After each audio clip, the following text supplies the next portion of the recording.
Oh,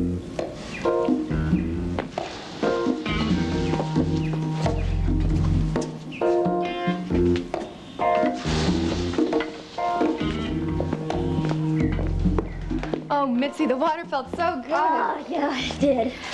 What do you mean? You were hardly in it. Well, I, thought I should keep tabs on Jimmy the lifeguard, make sure he's doing his job, And is flexing his muscles part of his job? Did he do that? I didn't notice. Oh, I bet. I tell you what, why don't we order lunch and we can discuss this at greater length? What do you think? Mitzi, are you sure it's okay? What is? Well, by being here, I'm not a member of the club. Jody, you got friends in high places. Who? Me. Oh, okay. No, really, anytime you want to come to the club, you are free to be my guest, really. Thank you, Mitzi. I appreciate it. Yeah, besides, today we are celebrating. That's right. Preacher's coming home. This is a forensics workshop. This is where we do a lot of our analytical work that never spills over from the laboratory. How are you, Fred? This is where I'll be working? Yeah, well, you're really eager to get started, aren't you? Yes, I am. I'd like to begin as soon as possible. Well, now, look, you just got to hold down your enthusiasm for a little while, because I still haven't gotten official permission to use your services as a sculptor. I'd advise your superiors to make up their minds before I change mine. You won't find anyone better qualified to do this than I am. You sure you don't have any idea who this might be? No. Mike, you and I have known and respected each other for years. I realize that. Then I am not going to leave this room until I can convince you of the truth. Geraldine, we think we've already discovered the truth. That's nonsense. The idea that Raven killed Logan Swift is preposterous. I don't see how you two can believe such a thing. Geraldine, I admit we had our doubts about Skye being capable of cold-blooded murder. But in all honesty, we can't say the same about Raven. You know as well as we do she's capable of just about anything. For heaven's sake, Mike. Everyone is capable of murder. The way I feel right now, I'm capable of it. But I certainly wouldn't do it. And neither did Raven. You're forgetting the incident at the men's club. Oh, my dear, that was nothing but one of Raven's little maneuvers. She certainly meant no one any harm. And if you'll recall, the gun was empty. Empty or not, she handled it well enough. And if I hadn't thought then that she was capable of pulling that trigger, I wouldn't have just sat there and allowed it to happen. Well, in my view, one incident has nothing to do with the other. No, unfortunately, they do. Derek, you're not going to sit there and tell me that you're going to base a murder case on a silly incident at the men's club. We have far more than that, Geraldine. I see. And just what is your case against Raven? I'm sorry, but you know I can't discuss it. I can tell you this, though. While there were suspiciously loose ends in the case against Skye, there aren't any in this one. Derek and I both believe that Raven is guilty. And personal feelings aside, I intend to prosecute her to the fullest extent of the law. Very well, gentlemen. If that is the case, I intend to fight you with every ounce of strength I have left.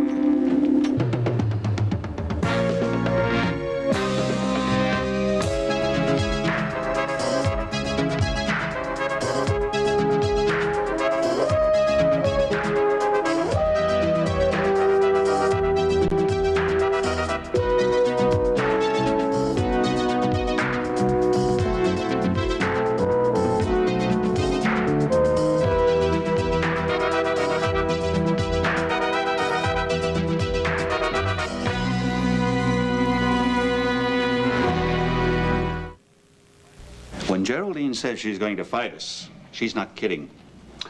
This may not be the easiest case I've ever prosecuted. Mike, are any of them ever easy? Huh? Especially when some of your closest friends are involved. But then you don't become DA to win popularity contests. Hey, I better go. I'm due for my annual physical in 20 minutes. All right, well, we've covered just about everything here.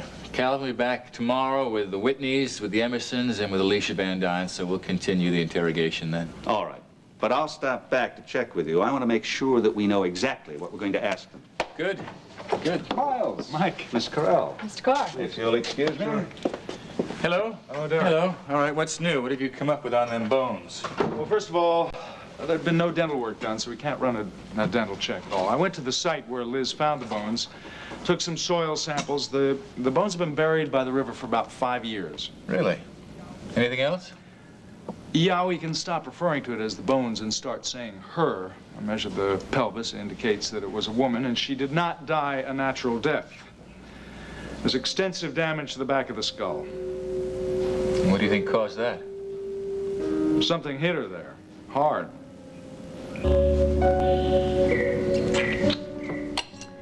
Jody, you're not eating your food. Something's bothering you, isn't it? No, I guess I just wasn't very hungry. Oh, I have a feeling it's something more than that. Really, what? Jack Boyd, maybe?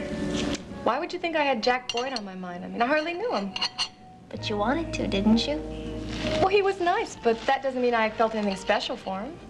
Well, you know how he felt about you. I mean, my gosh, Jody, the guy talked about you all the time. Yeah, well, then why didn't he say goodbye? Well, I have a feeling Jack thought it would be better if he didn't. Well, I don't understand that. You did like him, didn't you? Yeah, I don't know, maybe I did. I guess I was just feeling a little hurt that he didn't come by and say goodbye to me before he left. I have a feeling he was worried about what would happen if he did come by. Well, he had nothing to worry about. I love Preacher. I really do. No, Jody, I'm glad.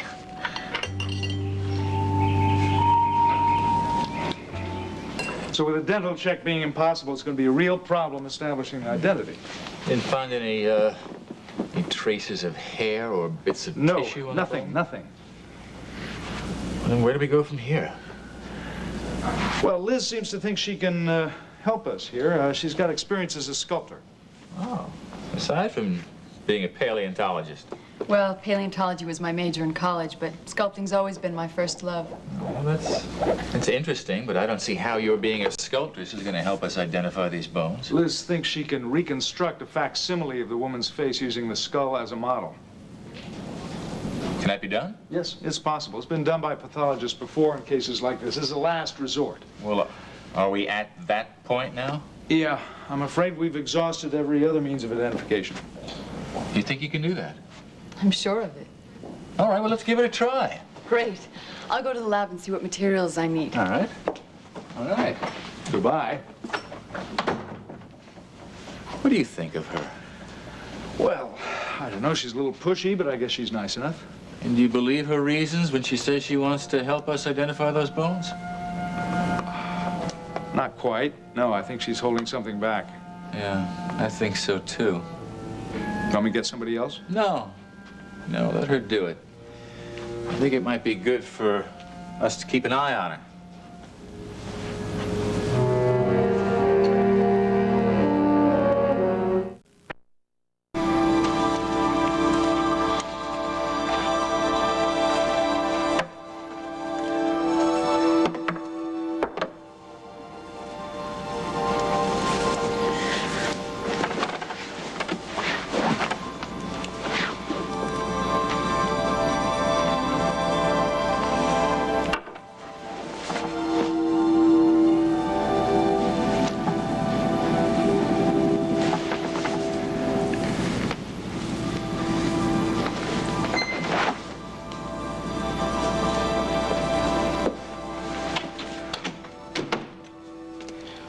Shelley, Mrs. Saxon. I'm surprised to see you home on such a lovely day. Are you feeling all right? Yeah, I'm just fine.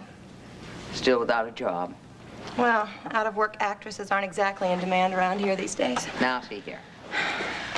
We have agreed that you made a big mistake when you changed the format of your radio program without telling me. But we have also agreed that I made a big mistake when I overreacted and fired you.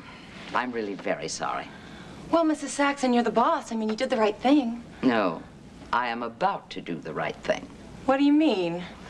Shelley, I want you to come back to your job at WEON as the night raider. Oh, do you mean that? I've never been more serious in my Oh, life. Mrs. Saxon, thank you so much. Oh, I'm so glad. Oh, listen, I'll play Glenn Miller. I will play Lawrence Welk. You name it. I don't think that will be necessary. Actually, I've just seen the latest ratings, and although I don't approve of your methods, I have to admit that these new ratings have shown an increase. Now, so long as you keep an eye on the FCC codes, you can play anything you like. And perhaps occasionally, you can play something for us older folks. You can count on it. Oh, I can't wait to tell Jeremy. I forgot. You know, Jeremy, we haven't even talked since the reception. We had this argument. It wouldn't hurt you to take the first step.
Hi, Jody. Mind if I join you? Hi, no, sure. You haven't seen Mitzi around, have you? Well, she's in the back of the restaurant working. If you came to see her, I can go and get her. No. Actually, I just came to relax. I joined the club. You did? Well, isn't that kind of expensive, isn't it? I'm doing all right. Jeremy, how's Shelley? I haven't seen her around lately. Yeah, neither have I. Not since the night of the reception. Look, Jeremy, I'm sorry about what happened. You know, if you'd like, I'd be glad to go and talk to Shelley. Maybe if I tell her that she has no reason to be jealous of us. Yeah, I already told you, Jody. Shelley won't listen. You know, if you give her some time. I've given her all the time she needed, and it still hasn't helped. I'm beginning to think that Shelley and I weren't meant for each other. It's been a rocky relationship from the beginning, and I don't know, maybe this is the best thing. Look, it's really very important. See, did Mr. Rhodes say where he could be reached or anything? The Fair Hills Country Club, yeah. Yeah, thanks. Hi, Dr. Kavanaugh. Oh, Shelley? Listen, I'm just on my way out, so if you'll excuse me, I'm gonna run. All right, dear. Bye, see you later. Miles, thank you for coming. No, it's all right. I got your message on my service. You wanted to see me. I do. Miles, I realize that you can't go on doing mind talk forever.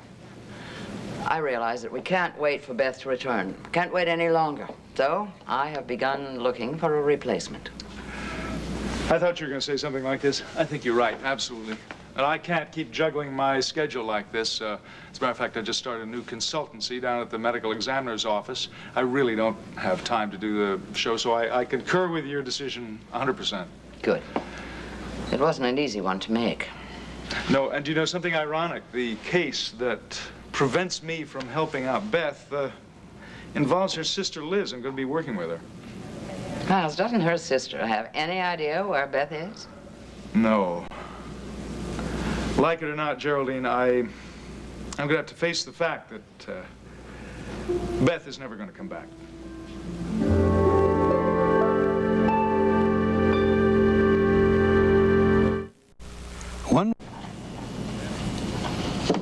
Come in.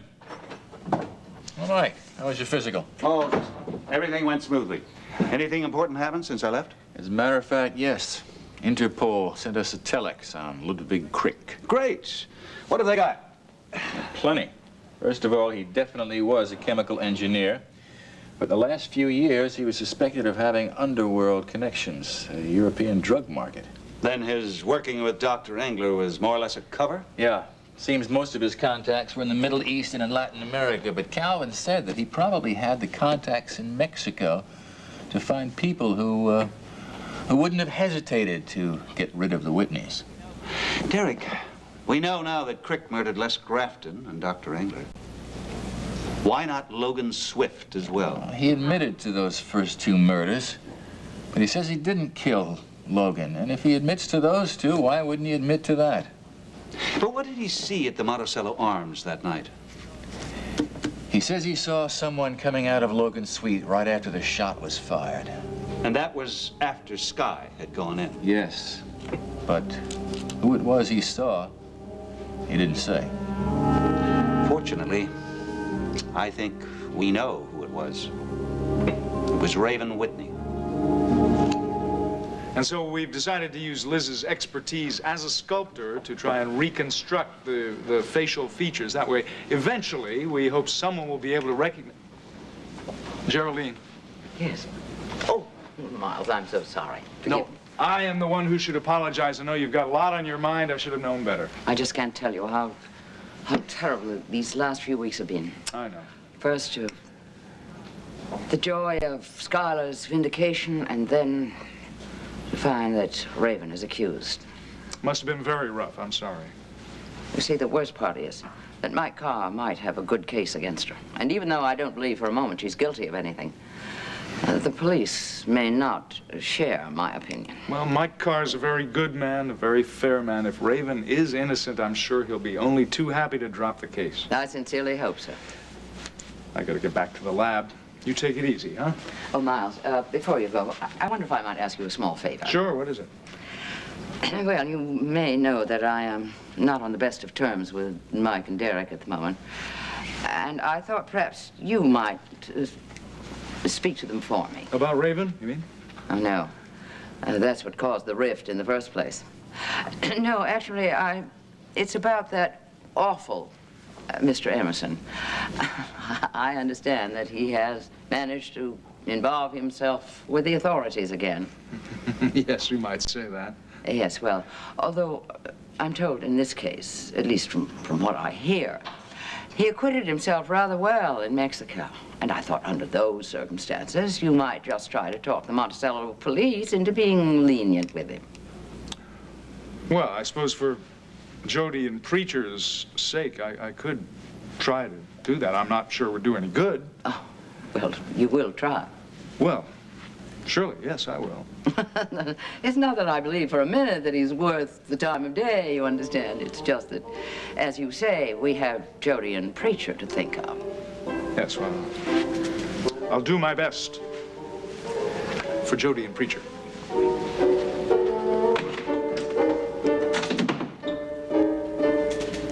Overhand smash. Beautiful shot, ladies and gentlemen. Well, looks like he's going all the way, Jeremy. Could be, Jody. They really came to play here today, folks. Baseline smash, another beautiful shot. Well, it looks to me like the match is pretty much over. Don't count him out yet, Jody. When the tough gets going, the going gets tough. Or something.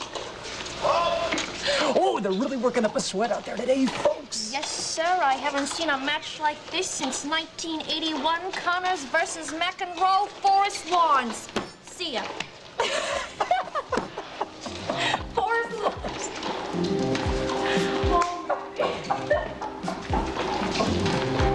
Forest Lawns.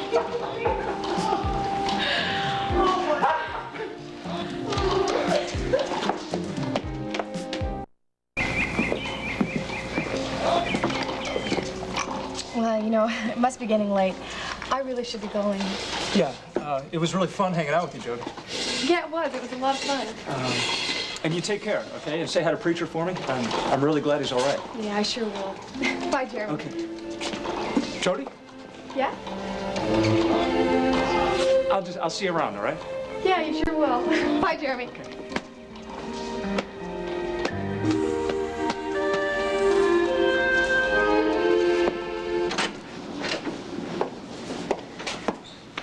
Dr. Cavanaugh told me to get whatever you'll need. It's very accommodating of the doctor. That's what I'm here for. Well, for starters, you can order me about 50 pounds of clay, some plywood, some wire, number 2 should do, and about 5 or 6 sculpting frames.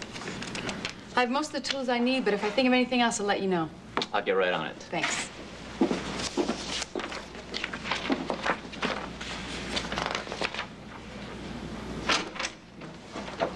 Hi. What's going on? Well, now that I'm an official member of the team, I don't see any point in waiting any longer. I'm ready to go to work.